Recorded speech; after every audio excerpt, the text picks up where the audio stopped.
Avoir un cœur en bonne santé. Est-ce qu'il y a un élément de longévité plus fondamental que celui-ci? Je ne pense pas, et on nous a souvent mis des idées préconçues en tête sur ce qu'est un cœur en bonne santé. Éviter les graisses, faire du cardio, la vérité est bien plus surprenante. Tout ce que vous croyez savoir sur votre système cardiovasculaire pourrait être complètement à l'envers. Dans cette vidéo, on va déconstruire 3 mythes majeurs qui dominent les conversations sur la santé cardiaque depuis des décennies. Vous allez découvrir ce qui fait vraiment vieillir vos artères et surtout les méthodes scientifiquement prouvées pour les régénérer. Ces révélations pourraient totalement transformer votre approche de la santé cardiovasculaire, alors écoutez bien.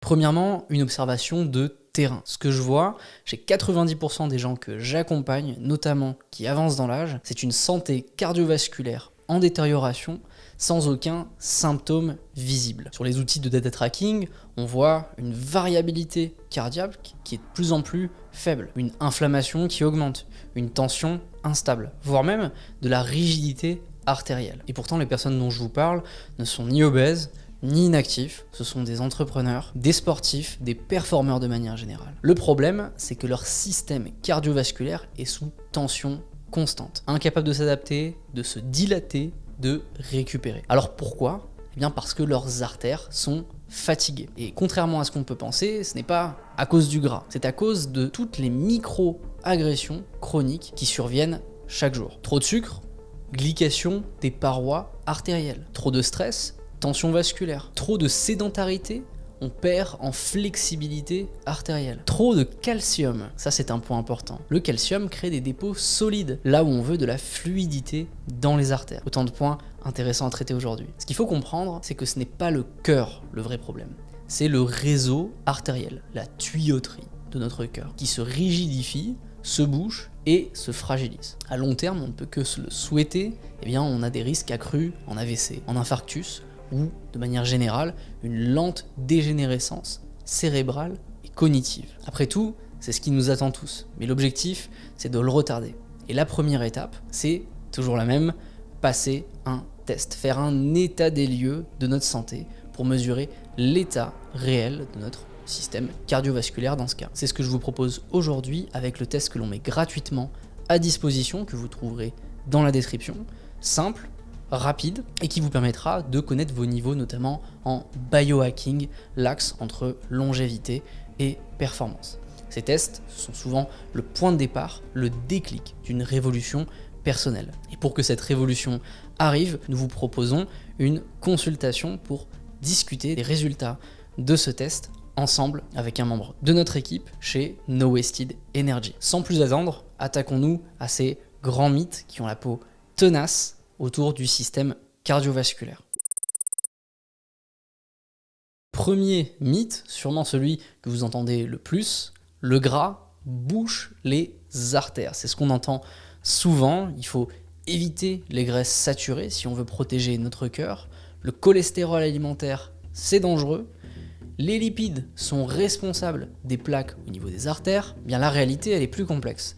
Ce ne sont pas les graisses qui posent problème en soi, mais leur qualité et leur contexte métabolique. Les graisses naturelles non oxydées jouent un rôle protecteur. C'est le mécanisme d'oxydation, l'inflammation de manière générale, et notamment l'excès de glucose, qui endommage les artères. Le cholestérol, il vient bien souvent réparer les dégâts et pas les provoquer. Les lipides, lorsqu'ils sont sains, circulent sous forme fluide.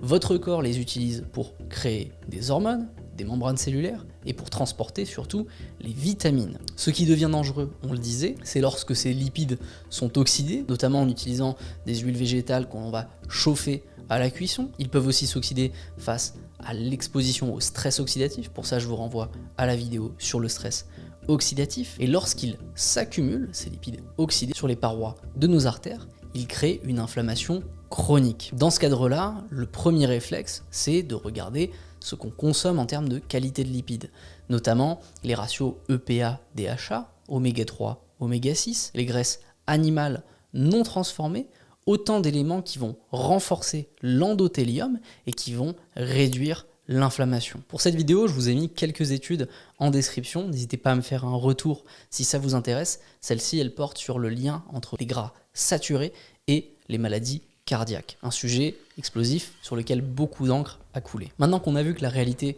des graisses était beaucoup plus nuancée que ce qu'on peut penser, regardons le deuxième facteur qui va potentiellement endommager nos artères. Le calcium, qui protège les os et le cœur. Alors ce qu'on entend souvent, ce qu'on nous prescrit souvent dans ce cadre, c'est de prendre du calcium, surtout après 40 ans, pour la santé des os et aussi pour renforcer le cœur.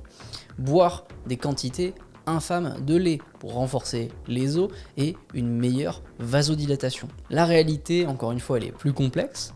Le calcium en lui-même n'est pas dangereux évidemment, c'est plutôt la mauvaise gestion du calcium qui va créer un risque. Le calcium, en l'absence de cofacteurs, de messagers qui vont le transporter dans les zones cibles du corps, comme la vitamine K2, le magnésium, la vitamine D3, eh bien, il va se déposer, et surtout il va se déposer là où il ne faut pas, dans les artères et non pas dans les os. Le résultat de ce mécanisme, c'est une rigidité artérielle, là où les plaques liées aux lipides sont souples, les plaques liées au calcium sont rigides, on perd de l'élasticité et on a une hausse du risque cardiovasculaire. Une supplémentation, ou plutôt une gestion des micronutriments déséquilibrés, sans K2, sans vitamine D3, sans magnésium, favorise la calcification artérielle. Le calcium déposé durcit dans les parois, il va augmenter aussi la tension au repos et à terme le risque notamment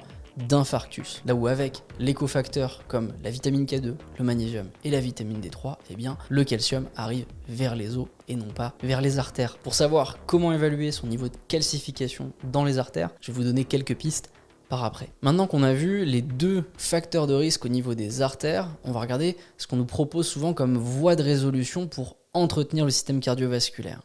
Ce mythe, il est autour du cardio qui protégerait notre cœur.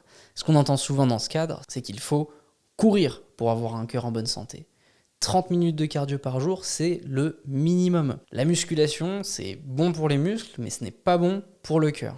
Alors là, la réalité, elle est quasiment presque à l'opposé. La qualité d'endurance ne peut pas se suffire à elle-même. Elle peut même devenir contre-productive. En réalité, ce qui protège notre système cardiovasculaire, c'est une stimulation variée.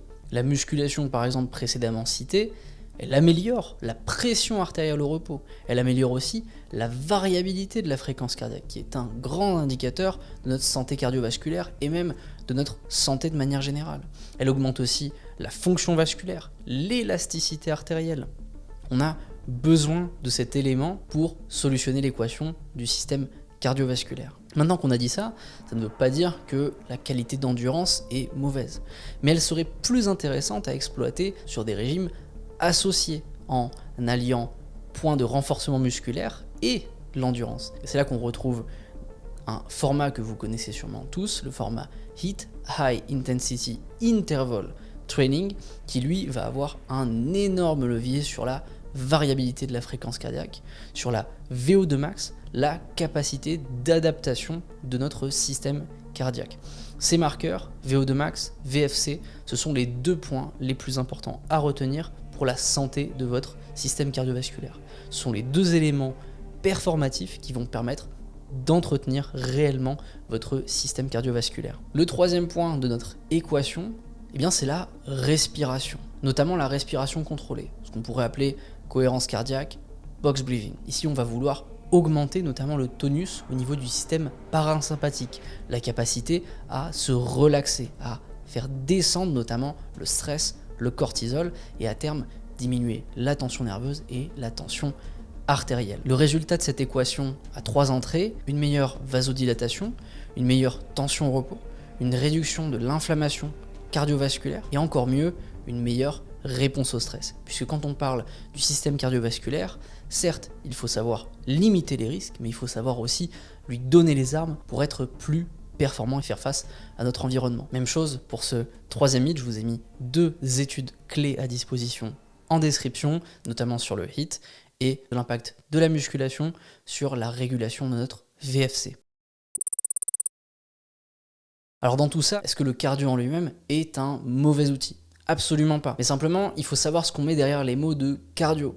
Est-ce que c'est de la zone 2 en intensité? Est-ce que c'est de la zone 5? Est-ce qu'on traite aussi des qualités physiques essentielles pour notre corps, comme les capacités de force? On ne peut pas uniquement prier à la chapelle du cardio, du conditioning, qui sont un petit peu des voies qui ne s'arrêtent jamais. On n'a jamais assez de cardio, on n'a jamais assez de conditioning. Et à terme, on peut se retrouver dans des dispositions comme les athlètes de très haut niveau dans les sports d'endurance, avec beaucoup plus de facteurs à risque au niveau cardiaque que de facteurs favorable. Puisque à terme, ce que demande le système cardiovasculaire, comme tous nos autres systèmes, c'est l'homéostasie, l'équilibre. Il ne demande pas qu'on fasse du sport particulièrement ou qu'on mange moins gras, il demande à retrouver sa plasticité, son intelligence. En résumé, ce qui compte dans tout ça, c'est la fluidité des échanges, pas simplement avoir des artères propres. C'est aussi la capacité de notre cœur à s'adapter et à nos vaisseaux à se détendre. Et surtout, le cheval de bataille, ce n'est pas le cholestérol alimentaire, c'est surtout l'inflammation invisible, l'exposition au stress, la mauvaise adaptation au stress qu'il faut calmer. Et la bonne nouvelle dans tout ça, c'est que ça se corrige. Pas avec une pilule, mais avec une stratégie complète, intégrative de nutrition, d'entraînement, de respiration et surtout de rythme de vie.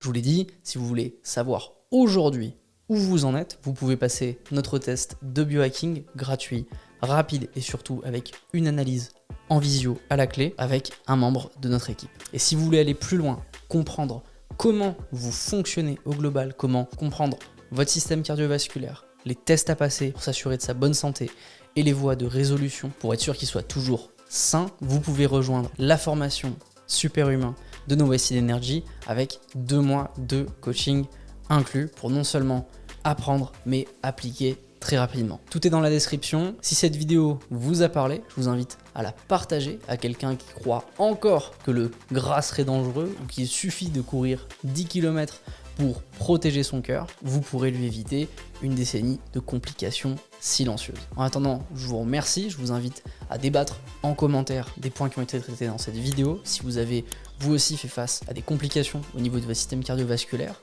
Et je vous dis à dans 2 semaines pour la prochaine vidéo sur No Wasted Energy. À très vite.